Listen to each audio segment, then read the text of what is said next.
விஜய் முதல்வராவதற்கு எதிராக செயல்பட்டது தொடர்பாக பரவிய தகவல்களுக்கு விளக்கம் அளித்து நடிகர் ரஜினிகாந்த் பரபரப்பு பேட்டியளித்துள்ளார்.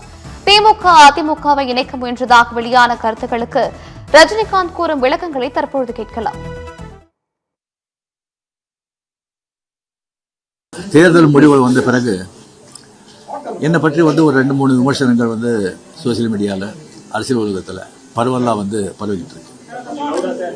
அதுக்கு நான் விடை கொடுக்கலன்னு சொன்னால் அதே உண்மை ஆகிடும் அப்படின்னு ஆகிடும். ஃபஸ்ட்டு தேர்தல் முடிவுகள் வந்த உடனே நான் ஸ்டாலின் சாரை போய் பார்த்தது. அது கொஞ்சம் விமர்சனங்கள் வந்தது. ஸ்டாலின் சார் அவர்களே என்னுடைய 38-40 ஆண்டு நண்பர். என்னுடைய நட்பு கொள்கைகள் அரசியலுக்கு அப்பாற்பட்டது. ஜனநாயகத்தில் தோல்வி வெற்றி சகஜம். இருந்தாலும் ஸ்டாலின் அவர்கள் அந்த குளத்தூரில் தோற்றது எனக்கு கொஞ்சம் சங்கடமாக இருந்தது.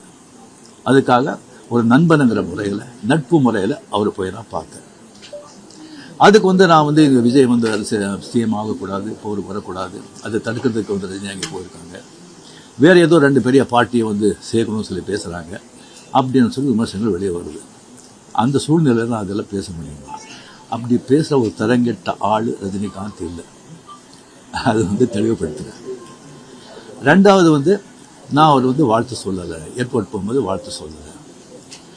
அவர் ஜெயிச்ச உடனே எக்ஸ் தளத்தில் என்னுடைய வாழ்த்துக்களை தான் அவருக்கு பதிவிட்டேன். நான் ஏர்போர்ட் வாங்கிட்டு இருப்பாங்க, அவங்களுக்கு கேட்குறது தான் வழக்கம். மீடியா யாராவது இருப்பாங்களா அப்படின்னு. அதே இதில் மீடியா யாராவது இருப்பாங்களான்னு கேட்டு பெங்களூர் போகும்போது மீடியா யாரும் இல்லைன்னு சொன்னாங்க. சரியா சொல்லி நான் போயிட்டு இருக்கும்போது திடீர்னு ஒருத்தர் ஒரு மீடியா ஆள் மாதிரி தெரியல. எனக்கு ஒரு சின்ன ஃபோன் வச்சுக்கிட்டு விஜய் ஒரு முதலமைச்சர் இருக்காரு அப்படின்னு சொன்னேன். நான் என்ன செகண்ட் ஷாக் மீடியா மாதிரியே தெரியல. எனக்கு ஃபோன் வச்சுக்கிட்டு நான் அப்படியே பார்த்து சிரிச்சு நான் போயிட்டேன். அதுக்கு வாழ்த்துக்கள் சொல்லலை அப்படின்னு சொல்லி அதுக்கு ஒரு விமர்சனம். இன்னொன்று விஜய் மேலே எனக்கு பொறாமை அப்படின்னு. நான் அரசியல் இல்லை, அரசியல் நான் இல்லைன்னு சொல்லி விலகி ஆச்சு. அரசியல் இல்லாத போது அவர் மேலே எனக்கு ஏன் பொறாமை? ஒருவேளை கமல்ஹாசன் ஏதாவது முதலமைச்சர் தான் எனக்கு பொறாமை வந்திருக்குமோ என்னமோ தெரியாது. அப்போ கூட வந்திருக்காது. கிடைக்கிறது கிடைக்காம இருக்காது, கிடைக்காம இருக்கிறது கிடைக்காது. ஸோ இன்னொன்று எனக்கும் விஜய்க்கு ஒரு ஜெனரேஷன் கேப், கிட்டத்தட்ட 25 இயர்ஸ் டிஃப்ரென்ஸ். நான் முதலையே சொல்லியிருக்கேன். நான் விஜய் நான் இதை கம்பேர் பண்ணிக்கிட்டா அது எனக்கு நல்லது இல்லை, கெட்ட பேர். விஜய் என்னை பற்றி கம்பேர் பண்ணிட்டா அவருக்கு நல்லது இல்லை.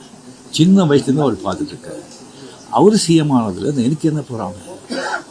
அது இவ்வளோ சின்ன வயசுல 52 வயசுல எம்ஜிஆர் என்டிஆர் சாதனை பண்ணுறதை விட அதை விட ஜாஸ்தி.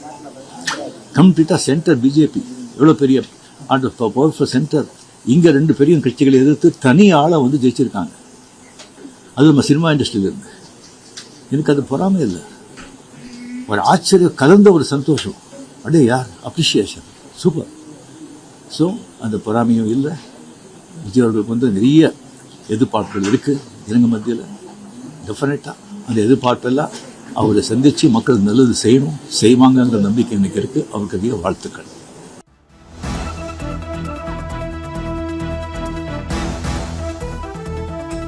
விஜய் முதல்வரானதில் எனக்கு பொறாமை இல்லை, ஆச்சரியம் கலந்த மகிழ்ச்சி அடைந்தேன் என நடிகர் ரஜினிகாந்த் செய்தியாளர்களுக்கு அளித்த பேட்டியில் கூறியிருக்கிறார். விஜய் முதல்வராவதை நான் தடுத்தேனா என்று செய்தியாளர்கள் கேட்ட கேள்விக்கு நான் தரங்கெட்டவன் கிடையாது என்று வதந்திகளுக்கு நடிகர் ரஜினிகாந்த் மறுப்பு தெரிவித்திருக்கிறார். கொளத்தூரில் மு.க. ஸ்டாலின் தோற்றது எனக்கு வருத்தம். நட்பின் அடிப்படையில் திமுக தலைவரை சந்தித்தேன் எனவும் செய்தியாளர்களுக்கு அளித்த பேட்டியில் அவர் கூறியுள்ளார். அரசியல் தலையீடுகள் எதிலும் நான் இல்லை எனவும், நான் அரசியலில் இல்லாத போது விஜயை பார்த்து ஏன் பொறாமைப்பட வேண்டும் எனவும் அவர் வினவியுள்ளார். விமர்சனங்களுக்கு விளக்கம் அளிக்காவிட்டால் அது உண்மையாகிவிடும். விஜய் முதல்வரானது எனக்கு மகிழ்ச்சியே என நடிகர் ரஜினிகாந்த் கூறியிருக்கிறார். சினிமா புகழில் விஜய் வென்றிருக்கிறார், நான் அரசியலுக்கு வந்திருந்தால் வென்றிருப்பேன் எனவும் நடிகர் ரஜினிகாந்த் கூறியுள்ளார்.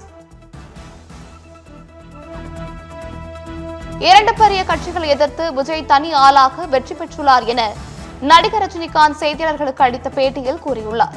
திமுக அதிமுக இணைப்பு முயற்சியில் நான் இல்லை எனவும் வதந்திகளுக்கு நடிகர் ரஜினிகாந்த் முற்றுப்புள்ளி வைத்துள்ளார். நான் ஏன் அரசியலுக்கு வரவில்லை என ஏற்கனவே தெளிவாக சொல்லிவிட்டேன் எனவும் நடிகர் ரஜினிகாந்த் கூறியுள்ளார். எனக்கும் விஜய்க்கும் தலைமுறை வேறுபாடு. விஜய் வெற்றிக்கு சமூக வலைதளங்கள் உதவியது எனவும் நடிகர் ரஜினிகாந்த் பேட்டியளித்துள்ளார். விஜய்க்கு கெட்ட பெயர் ஏற்படுத்திவிடக் கூடாது. என்ன தப்பு நடந்தாலும் விஜயை நான் நேரடியாக பாதிக்கும் என நடிகர் ரஜினிகாந்த் கூறியிருக்கிறார். முதலமைச்சர் விஜய்க்கு 2 ஆண்டுகள் அவகாசம் வழங்க வேண்டும் எனவும் செய்தியாளர்களுக்கு அளித்த பேட்டியில் நடிகர் ரஜினிகாந்த் கூறியுள்ளார்.